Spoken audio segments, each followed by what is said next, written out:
சரி, நாம நேரா விஷயத்துக்கு வருவோம். இருட்டுனாலே ஒரு விதமான அமைதி, நம்ம ரொம்ப சேஃபா இருக்கோன்னு ஒரு ஃபீல் கொடுக்கும் இல்லையா? ஆனா அதே இருட்டுல உங்களுக்கு தெரியாம யாரோ ஒருத்தரோட கண்கள் உங்கள உத்து கவனிச்சுக்கிட்டு இருக்குன்னு தெரிஞ்சா அந்த சேஃப்டி என்ன ஆகும்னு கொஞ்சம் யோசிச்சு பாருங்க. நான் உன்ன அங்க மேல பாக்குறேன். இந்த ஒரு சின்ன வாக்கியம் காத்துல எவ்ளோ பெரிய திகிழ உருவாக்குதுன்னு கொஞ்சம் ஃபீல் பண்ணி பாருங்க. இன்னைக்கு நாம எந்த சினிமா கதையும் பத்தி பேச போறதில்ல. இருட்டுல நமக்கு தெரியாம யாரோ ஒருத்தர் நம்மள ரகசியமா நோட்டம் விடும்போது ஏற்படுற அந்த திகிழூட்டும் சைக்கலாஜிக்கல் பயம், அத பத்தின 4 உண்மை சம்பவங்கள தான் இந்த அலசல்ல நம்ம பார்க்க போறோம். நம்ம வீட்டை விட பாதுகாப்பான இடம் வேற எதுவும் இல்லைன்னு நாம நினைச்சிட்டு இருப்போம். ஆனா அந்த சேஃப் சோன்குள்ளேயே ஒரு முகம் தெரியாத நபர் அத்துமீறி நுழையும்போது என்ன ஆகும்னு கற்பனை செஞ்சு பாருங்க. ரொம்ப சாதாரணமா போயிட்டு இருக்கிற ஒரு இரவு திடீர்னு உங்களை உச்சக்கட்ட பயத்துல தள்ளுற அந்த நொடிகளை பத்தி தான் இப்போ நாம பேச போறோம். இதுல முதல் கட்டம் என்னன்னு பாத்தீங்கன்னா, நாம ரொம்ப பாதுகாப்பா இருக்கோம் அப்படிங்கிற ஒரு மாயை தான். இந்த மாதிரியான திகில் சம்பவங்கள் எல்லாமே ரொம்ப ரொம்ப சாதாரணமா தான் ஆரம்பிக்கும். பல வருஷம் கழிச்சு ஒரு பழைய ஃப்ரெண்ட் மீட் பண்றது, இல்லனா ஃபேமிலியோட ஒரு அமைதியான இடத்துக்கு கேம்ப் போறதுன்னு எந்த ஆபத்தும் வராதுன்னு நாம அசால்ட்டா இருக்கிற நேரத்துல தான் இது எல்லாமே தொடங்குது. இதை விட ஒரு பயங்கரமான உதாரணத்தை சொல்ல முடியாது. டெக்சாஸ்ல இருக்கிற ஒரு பழைய மர வீட்ல உங்களோட ஃப்ரெண்ட் கூட உட்காந்து விஸ்கி குடிச்சிட்டு பழைய கதைகளை பேசிட்டு இருக்கிறது எவ்ளோ சூப்பரான விஷயம். ஆனா அது வெறும் எதிர்பார்ப்பு மட்டும்தான். அங்க இருக்கிற கெஸ்ட் ரூம்ல நீங்க தனியா தூங்க போகும்போது அந்த இருட்டுக்குள்ள யாரோ உங்களை உத்து பார்த்துட்டே இருக்காங்க அப்படிங்கிற உண்மை தெரிய வரும்போது அது எவ்ளோ பெரிய ஷாக்குன்னு நினைச்சு பாருங்க. இப்போ நாம அடுத்த கட்டத்துக்கு போறோம். கண்ணுக்கு தெரியாத அந்த மர்ம பார்வையாளர். இருட்டறையோட மூலைகள்லயும் அடர்ந்த காட்டின் அந்த மரண அமைதியிலையும் மறைஞ்சிருக்கிற அந்த சொல்ல முடியாத பயத்தை கொஞ்சம் ஃபீல் பண்ணுங்க. கண்ணுக்கே தெரியாத ஒரு ஆபத்து நம்மள சுத்தி இருக்கு அப்படிங்கிற அந்த ஒரு எண்ணமே நம்மள அப்படியே உறைய வச்சிடும். நடுராத்திரியில அந்த நபர் தூக்கத்துல இருந்து முழிச்சு பார்க்கும்போது ரூம்ல லேசான நிலா வெளிச்சம் மட்டும்தான் இருந்துச்சு. அப்போ அவரோட கண்ணுல பட்டது அலமாரி கதவுல தொங்கிட்டு இருந்த ஒரு பெரிய கருப்பு உருவம். பாக்குறதுக்கு அது வெறும் துணி மாதிரி தெரியல.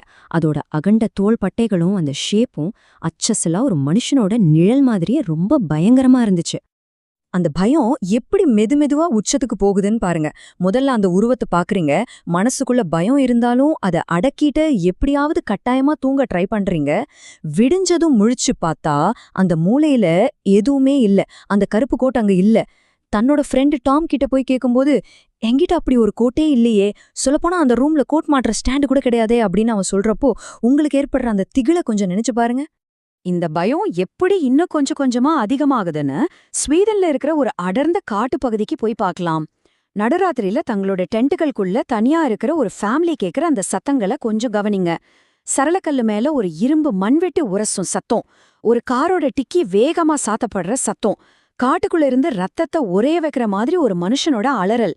இதுக்கெல்லாம் மேல அவங்க டென்ட்டுக்கு வெளியே யாரோ நடமாடுற மாதிரியும் பெருமூச்சு விடுற மாதிரியும் கேட்கிற சத்தம். அடுத்த நாள் காலையில அந்த இடத்த பத்தி அவங்க தெரிஞ்சுக்கிட்ட உண்மை அவங்க இதயத்தையே நடுங்க வச்சிருச்சு. அந்த அமைதியான காடு ரொம்ப கொடூரமான ஒரு உண்மைய மறைச்சு வச்சிருந்தது. பக்கத்துல இருந்த பீச் கிரிமினல்ஸ் நடமாடுற ஒரு டேஞ்சரஸான ஏரியா. அங்க ரீசெண்டா ஒரு கேங் மர்டர் நடந்திருக்கு. அது மட்டும் இல்லாம 2 பேர் அங்க இருந்து காணாமலும் போயிருக்காங்க.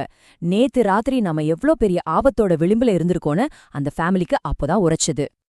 இப்போ நாம பார்க்க போறது கட்டம் 3. நம்மளோட பர்சனல் எல்லைய ஒருத்தன் மீறும் தருணம்.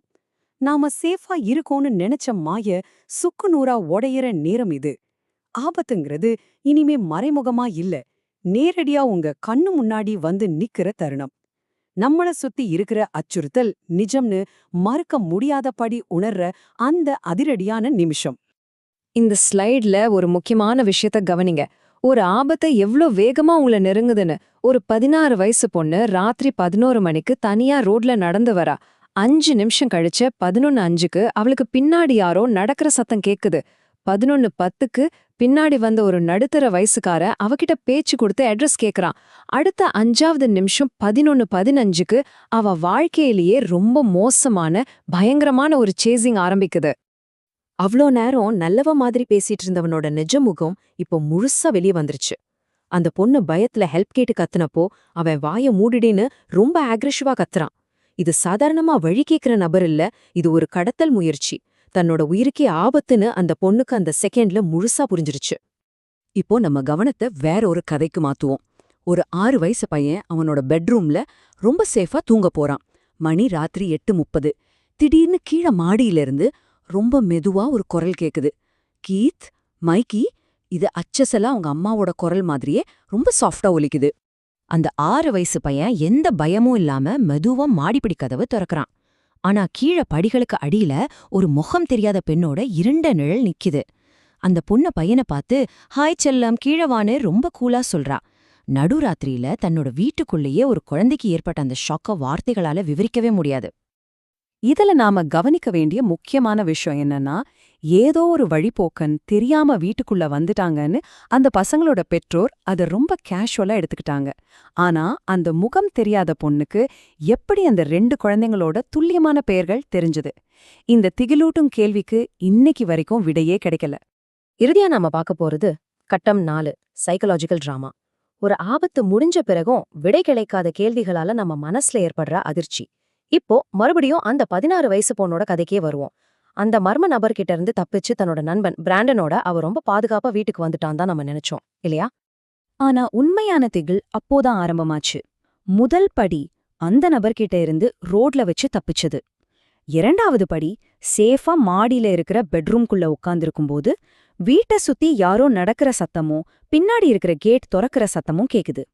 3வது படி அந்த நபர் உங்களை இருட்டிலேயே உங்க வீடு வரைக்கும் பின்தொடர்ந்து வந்திருக்காங்கிற அந்த திகிலோட்டும் உண்மைய உணர்வது. நான் உன்ன அங்க மேல பாக்கறேன். வீட்டின் பின்வாசல் இருட்டுக்குள்ள இருந்துகிட்டு மேல மாடியில இருக்கிற அந்த பொண்ணோட ஜன்னல நேரா பார்த்து அந்த மர்ம நபர் சொன்ன வார்த்தைகள் இது. எந்த வீடு தனக்கு பாதுகாப்பா இருக்கும்னு அவன் நம்பினாலோ அதே வீட்டுக்கு வெளியே அதே இருட்டுக்குள்ள அந்த மரண பயம் காத்துக்கிட்டு இருந்துச்சு. இந்த சம்பவங்கள் அவங்க வாழ்க்கையே நிரந்தரமா மாட்டிருச்சு. இதோட தாக்கம் எவ்ளோ பெருசுனா, அந்த பயத்திலிருந்து தப்பிக்க அவங்க அந்த வீட்டையே விற்க வேண்டிய நிலைமை வந்துச்சு. எக்கச்சக்கமான செக்யூரிட்டி கேமராக்களை பொருத்த வேண்டியிருந்தது. அவங்க யாரு, எதுக்காக வந்தாங்க? இந்த கேள்விகள் பல வருஷங்களா அவங்கள தூங்க விடாம பண்ணிட்டு இருக்கு. இதுக்கெல்லாம் மேல ராத்திரி நேரத்துல நம்ம வீட்டுக்குள்ள நம்ம சேஃபா இருக்கோம் அப்படிங்கிற அந்த ஒரு நம்பிக்கைய அவங்க மொத்தமா இழந்துட்டாங்க. இந்த நிஜ சம்பவங்கள்லாம் கேட்டதுக்கு அப்புறம் உங்களுக்கான ஒரு கேள்வி. உங்க வீட்டு கதவுகள் எல்லாம் பூட்டப்பட்டு லைட்ஸ் எல்லாம் அணைஞ்சதுக்கு அப்புறம் நீங்க உண்மையிலே எவ்ளோ பாதுகாப்பா இருக்கீங்க? உங்களுக்கு தெரியாத அந்த இருட்டுக்குள்ள இருந்து உங்களை யாராவது கவனிச்சுக்கிட்டு இருந்தா கொஞ்சம் யோசிச்சு பாருங்க. மீண்டும் இதே மாதிரி ஒரு சுவாரஸ்யமான அலசல்ல நாம சந்திக்கலாம்.